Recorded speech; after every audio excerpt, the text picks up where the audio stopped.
Ahoy there, today on the Red Sea. Have any of you successfully identified a person from a missing persons poster/billboard, resulting in their safe return home? A severely autistic boy went missing near my township. Major city.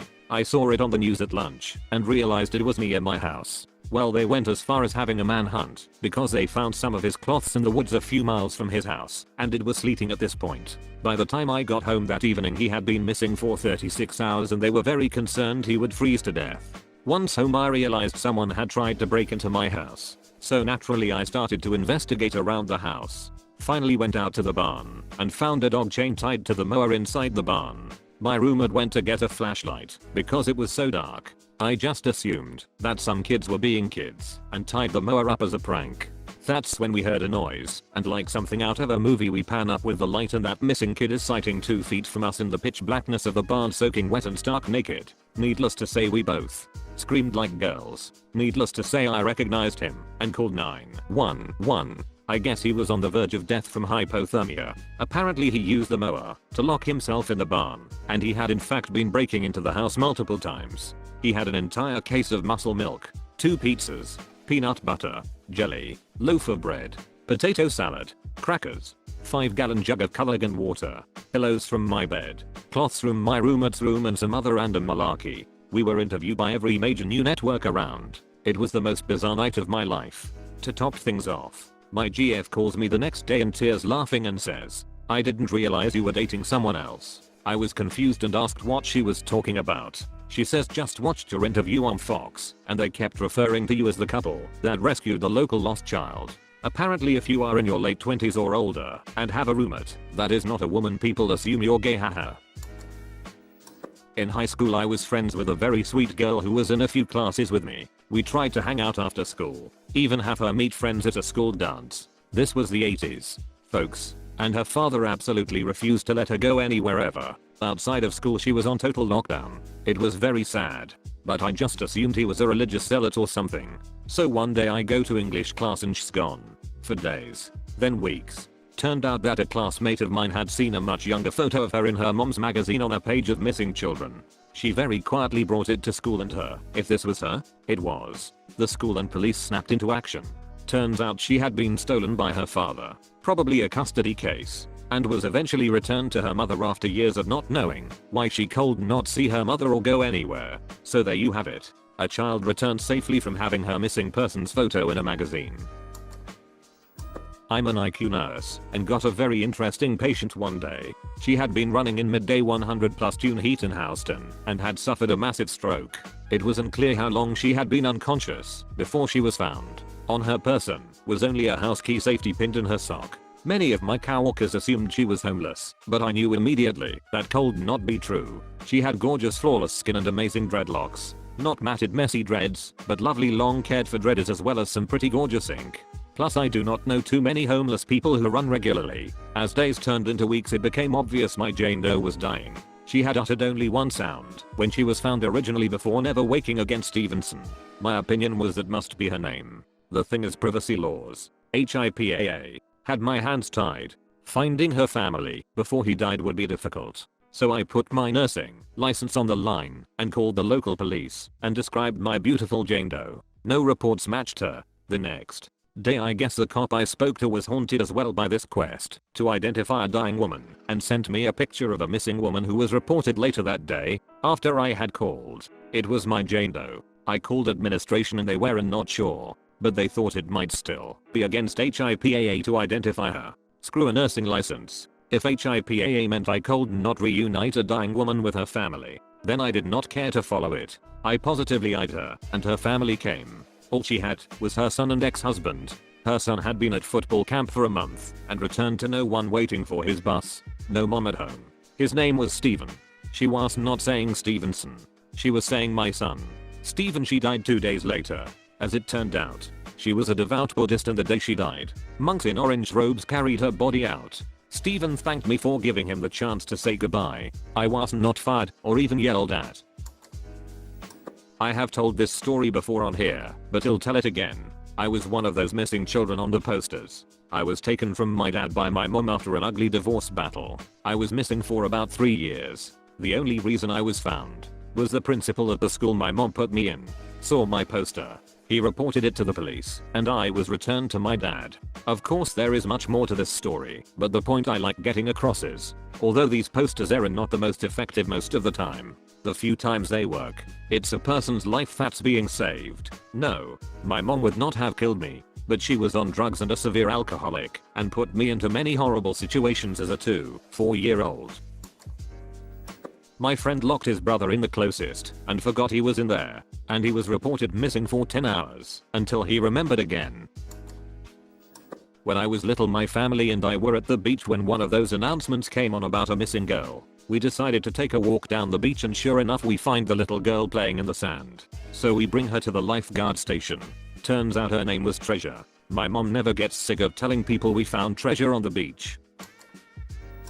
Not really a missing person for SE, but one night, after leaving the gym on my way home, I saw this old Asian man wandering along this empty street. It was around 3 AM, and it's really odd that some old man is just walking around alone. I made a U-turn and drove next to the old man and asked if everything was okay. He had this really freaked out look on his face. He said Chinese, and I responded with yes, I can speak Chinese and not Chinese. He said that he was lost and had no idea where he is. I told him to hop in and I'll see if I can help. I asked him where he lived, and he said something in Chinese to me, but I did not know the Chinese names to the districts in the city. I asked him to let me take a look at his wallet, and I found his ID. I saw the address, and I was surprised. He lives basically on the other side of the city across the freeway. I drove to the address listed on his and let him off. He thanked me and kept saying that he would not know what to do if I had not helped him.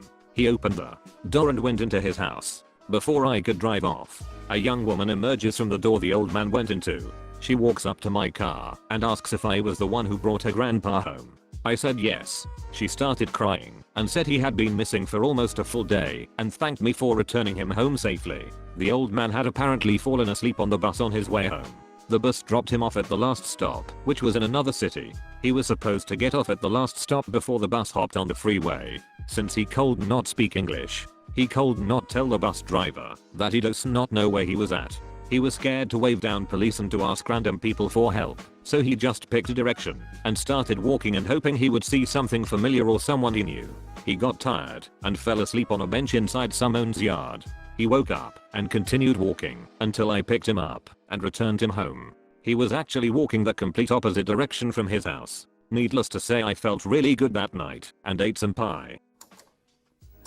Sometime around Christmas last year, my friend and I got baked quite nice and wanted to go downtown for some among the people laughs. Since it was freezing outside and the rain was pouring heavily, we decided to take a tram. We just started kicking in and our laughter became more and more uncontrollable. Suddenly I noticed a huge old lady sitting next to us, eyeballing us head to toes. Her gigantic size combined with the fairy-like clothes and the fact that she had surfing sunglasses on at 9 PM just topped it all. At first we did not notice, but then a faint smell of feces mixed with moisture and old people smell started invading nostrils of all the passengers. After a while it became obvious it was her. It became unbearable, so we went outside on the next stop and continued our journey on foot. Somehow, she stuck in my brain, unlike most things while I'm high. Tomorrow morning, on my way to work, I noticed a missing person sign on the pole. Got a little closer and realized it's the same old huge smelly lady we saw yesterday and who made our night. In a way. I immediately called the number below. As it turned out, she was 78 years old, had Alzheimer's, was delusional and also missing for the last 2 months. Also, she disappeared 200 kilometers away from the city I live in. Nobody knows how she got here nor how she managed to survive on her own during those times in a condition she was in. Her family told me she's not capable of taking care of herself. A week later I got a call back from the person I called. It was her son, saying that they have found her, got her home, and wanted to thank me for steering the search party in the right direction. He also told me they never found out what she was doing for those 2 months, due to her Alzheimer's. All in all, a strange week. The missing person I found was based off of a description rather than a poster. It was actually a haunting experience. I found a 14-year-old girl after she had gone missing earlier that day. I used to be an ocean lifeguard on the East Coast. Based on the details in this story you can easily piece together where, but please do not. When I got into work one morning, we were told a 14-year-old girl had gone missing at 5:30 AM that morning. She had been running with her dad on the beach, but decided to keep going and never came home. We were given her description, told to keep an eye out, and sent to our stands. She had gone missing 15 miles north of my beach. We operated on a policy of 45 minutes on the stand, 15 minutes off the stand. Since we were all college athletes, we would take our 15 minutes off per hour back to back. Bending the rules, I know, to give us enough time to get a workout in. I played soccer in college, so I used these 30-minute breaks to get 4 or 5 mile runs in. South of my beach was technically a national park. It was totally devoid of people and was awesome for running through. Deserted beach all to yourself rules. On this particular day, I took off for my run around 4 PM, like 10 plus hours or so after the girl had gone missing. The park was empty as usual. When I got to the 2-mile marker, where I usually turn around, I saw a person in the distance, which was unusual, and decided to keep going. I guessed it was a park ranger. And since lifeguarding can be boring as malarkey, it's nice to get a conversation in every now and then. In any case, I kept running, and when I got to the person it was a 14-year-old girl. This is where it gets kinda ducked up. First of all, she was sunburned as a methodica, just absolutely destroyed. Second of all, her clothes did not match the description we were given. I do not remember exactly what we were told she was wearing, but it definitely was not a pair of spandex shorts and an old dirty shirt way too big for her, and no shoes. I asked her what her name was, and it was the girl who had gone missing.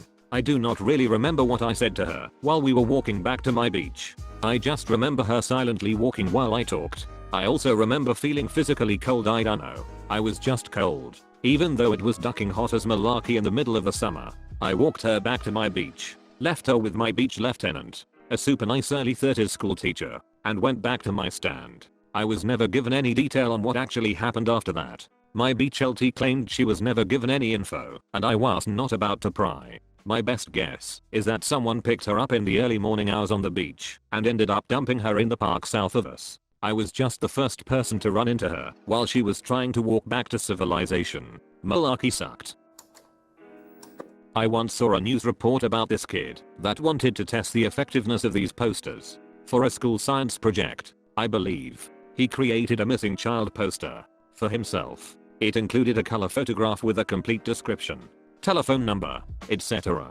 He then taped the posters to the front doors of his local mall and sat on a bench facing these doors. People would enter the mall, see the posters, and then immediately be faced with the same boy sitting directly in front of them. He even went as far as to wear the same clothing that he did in the photos. The end result was that thousands of people entered the mall that day, and only 2 people seemed to notice that he was the same person. But one of those people did nothing. The other person stopped to ask the boy if he was the same boy on the poster. If you are reading this, you made it until the end of the video. Click the thumbs up button since you made it until the end. Bam. On screen there should be some more videos similar to this. So either go do something else or watch more videos. That's about it. There is no more here. What are you waiting for, a secret message or something? Okay. This is not a secret, but subscribe for more videos like this.